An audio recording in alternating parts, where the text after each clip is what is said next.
गणेश चतुर्थी दिवशी माहेरी येऊन दिवसभर थांबून गौरी दिवशी येतो असे आईला व भावाला सांगून रुपाली सासरला निघून गेली. दरम्यान तिला ताप आला अन मृत्यूनेच गाठले. रुपालीच्या आकस्मिक मृत्यूने परिसरात हळहळ व्यक्त होत आहे. याबाबत माहिती अशी की आमजाई भरवडे तालुका राधानगरी येथील रुपाली संग्राम बळफ वय 30 हिचा गुण्यागोविंदाने संसार सुरू होता.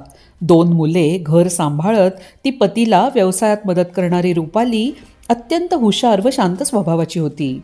शनिवारी गणेश चतुर्थी दिवशी माहेरी येऊन दिवसभर थांबून गौरी दिवशी येतो असं आईला व भावाला सांगून सासरला निघून गेली होती.